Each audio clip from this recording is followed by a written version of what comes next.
Olá, queridos amigos, queridas amigas, que a graça e a paz de Jesus esteja com cada um dos amigos, que o Espírito de Deus possa inundar seus corações, dando sabedoria, entendimento, e que todos tenham um feliz dia. Vamos estudar a lição? E hoje, segunda-feira, 29 de abril, a lição 5, ela tem como título Transmitindo a Palavra de Deus. E a lição de hoje está baseada no livro de 2 Coríntios, capítulo 4, versículo de 1 a 6, e no capítulo 2, versículo 14. E o que nós vemos aqui, que o apóstolo Paulo, apesar dos grandes desafios que ele enfrentava na proclamação do Evangelho, na proclamação da verdade, ele confiava nas promessas de Cristo, né? Embora ele tivesse dificuldades, ele difundia a verdade do Evangelho com bastante esperança, porque ele confiava que a palavra de Deus, a Bíblia, ela era realmente a verdade, porque ele disse, não podemos ir contra a verdade, senão a favor da verdade, que está lá em 2 Coríntios, capítulo 13, versículos 8. E à medida que o mundanismo, né, tomava conta das igrejas e também da sociedade, né, as pessoas ficavam assim mais amantes das coisas do mundo, mas que as coisas de Deus, principalmente na Idade Média, começaram a afrontar a palavra de Deus, onde pessoas faziam escárnios, né, com o nome de Cristo. E nós, como igreja, né, não só na época como no hoje, temos que ficar atentos a tudo que acontece, né? E percebemos que no momento hoje o cerco está se fechando. Estamos sentindo que a perseguição por causa do nome de Cristo, ela está às nossas portas. E Jesus disse: bem-aventurados sois quando por minha causa vos injuriarem e vos perseguirem. Está em Mateus capítulo 5, versículos de 11 e 12. E o apóstolo Pedro, ele escreveu para o apóstolo Paulo, que ele prevenia a existência de pessoas do mal, agentes de Satanás, infiltrados como falsos ensinamentos. E quanto aos escritos, né, do apóstolo Paulo, que eles eram contra o que o apóstolo Paulo pregava, né? Mencionavam que o que o Paulo falava não era verdade, que era muito difícil de entender. E Pedro, ele diz, ao falar acerca desses assuntos, como de fato costuma fazer em todas as suas epístolas, nas quais há certas coisas difíceis de entender e que os ignorantes e instáveis deturpam, como também deturpam as demais escrituras para a própria destruição deles, que está lá em 2 Pedro, capítulo 3, versículos 15 e 16. Vejam, Paulo sempre falou a verdade, e tudo com sabedoria inspirada por Deus. E pessoas do mal iam contra ele, mencionavam que ele falava com um vocabulário difícil de compreensão, pela cegueira, né, espiritual que eles tinham, eles mudavam o que o apóstolo Paulo dizia nas Escrituras. E Paulo enfrentou enormes dificuldades, né, em sua obra, na proclamação do Evangelho, de difundir para que o Evangelho alcançasse mais pessoas em outras nações, né, porque ele foi um grande pregador dos gentios ou estrangeiros. No entanto, Paulo tinha confiança e certeza na palavra de Deus, que essa palavra da verdade ela alcançaria multidões de pessoas. Porque como ele disse, né, nada podemos contra a verdade, senão a favor da verdade, que está lá em 2 Coríntios 13:8. E Paulo aqui expõe o maior dos princípios das Sagradas Escrituras, ou seja, a verdade.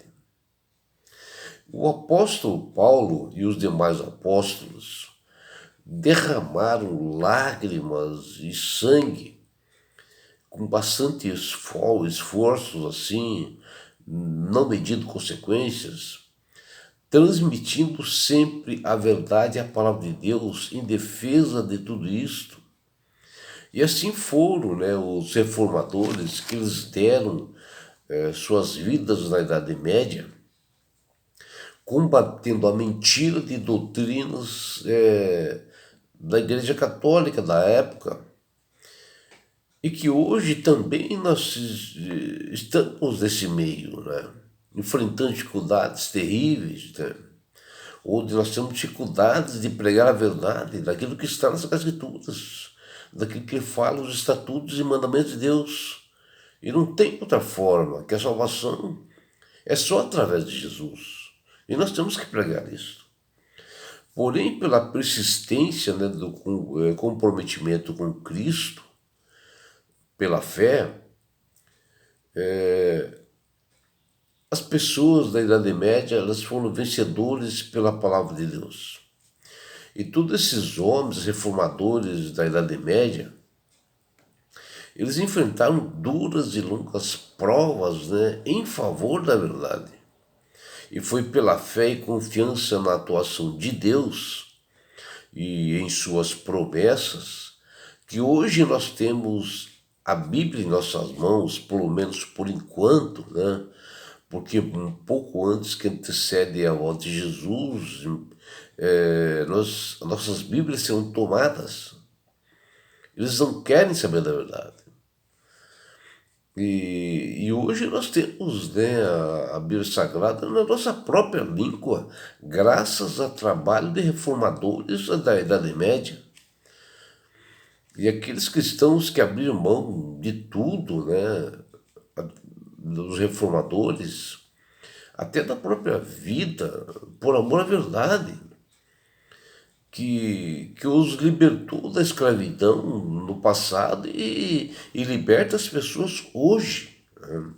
O amor de Deus e a infinita graça do Salvador, ressurreto, né, que morreu na cruz do Calvário, era tudo o que eles necessitavam. As muitas tribulações que eles passavam só provocavam a eles para amarem mais a palavra de Deus, para eles amarem mais a Deus, porque Deus é um Deus realmente de poder, um Deus fiel que cumpre suas promessas. E um dos grandes reformadores protestantes, né, chamado William Tyndale, que nasceu lá em 1494 e morreu em 1536 ali na Inglaterra, ele era um homem de coragem, determinação em meio a uma monarquia autoritária do seu país. E ele viveu ali no tempo do rei oitavo, que esse rei ele era católico. E Tyndale, William Tyndale, né, ele homem rico, né, poderoso, mas um homem consagrado.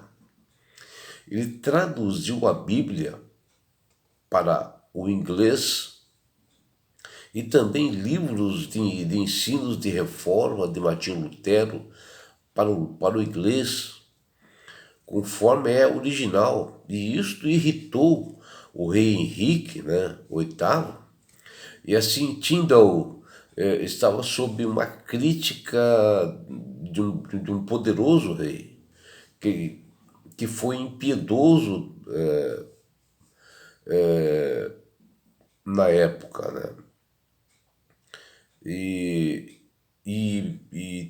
William Tyndale ele fez uma crítica assim, severa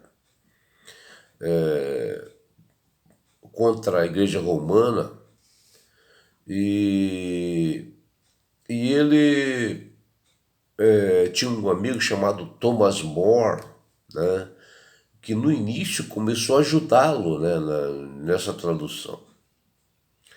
E a intenção e o desejo de William Tyndale era dar à Inglaterra uma tradução correta e verdadeira das Escrituras. Uma tradução precisa que todos pudessem ler a verdade. E Tyndale, ao ser perseguido lá na Inglaterra, ele foi morar na Alemanha, em Forns, e imprime suas obras. Porém, todas as obras que ele fez e traduziu, né, para o inglês, elas foram apreendidas lá na Alemanha e queimadas publicamente. Tyndale foi preso e julgado lá na Bélgica em 1536, condenado sob a acusação de ser herege contra a Igreja Católica Romana. Ele foi sentenciado a morrer em uma praça pública em uma grande fogueira. Mas William Tyndale já havia enviado as traduções das Sagradas Escrituras para vários países, para a Inglaterra, Bélgica, Suíça e na própria Alemanha, já devidamente traduzido do inglês, onde ele aplicou todos os seus bens nessa tradução, na produção realmente dessas Bíblias.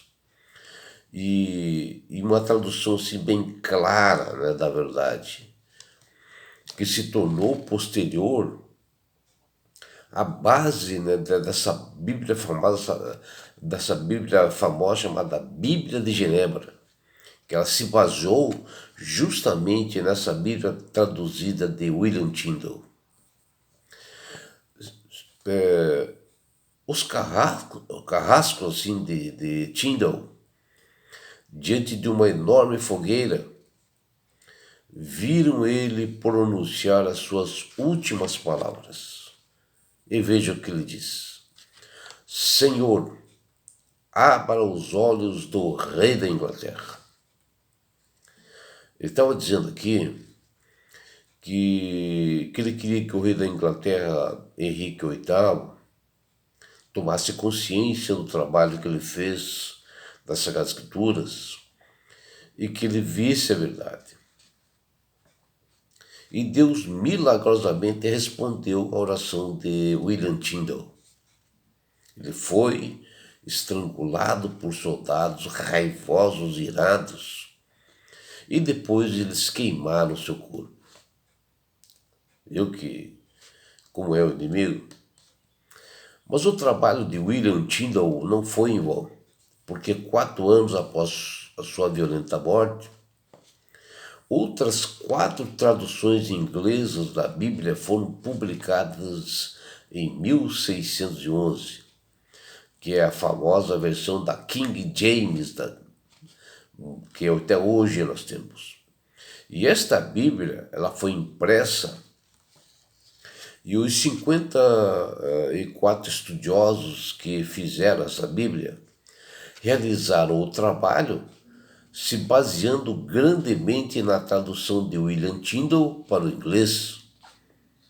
Já em 2011, a Bíblia King James, que foi baseada, né, nos trabalhos de William Tyndale, comemorou seus 400 anos de aniversário e foi ultrapassada uma impressão de 1 bilhão de Bíblias impressas e foi enviada para vários países, vários idiomas. Que reformador protestante de coragem, não é, meus amigos? William Tyndale, não esqueça esse nome. Sabe, um homem de amor, de sinceridade, de fidelidade para com seu Salvador Jesus. Que nós possamos fazer o mesmo que Tyndale, né? Trabalhar em prol de pregar o Evangelho antes da segunda vinda de Jesus e ter a certeza de que mesmo que tenhamos dificuldades, perseguidos, aflições, a verdade vencerá. Acredite você ou não, Jesus voltará. E é por isso, meu amigo, minha amiga, que Deus tem falado com todas as pessoas através do Espírito Santo para que aceitem a Jesus como Salvador e Senhor. Porque a partir do momento que você aceita Jesus como Salvador e Senhor, você passa a ser uma pessoa de coragem, persistente, uma pessoa de entendimento, uma pessoa com sabedoria, uma pessoa que sabe manusear bem as escrituras, onde busca interesse, busca a verdade, busca aplicar a verdade e busca proclamar a verdade, né? Porque Deus começa a trabalhar no seu coração. E não é só isso, meu amigo e minha amiga. Quando você aceita Jesus como Salvador e Senhor, você ganha de Deus esse presente que chama-se salvação. E com isto, Jesus vai levar na sua grande volta como Rei e Senhor todos nós para as mansões celestiais. O lugar, meu amigo, minha amiga, no céu, de onde não haverá mais morte, não haverá mais dores, aflições e perseguições. E sabe por que Deus quer fazer isto com você, meu amigo? Com você, minha amiga? Porque Jesus te ama. Abraços do seu amigo João Carlos Amorim.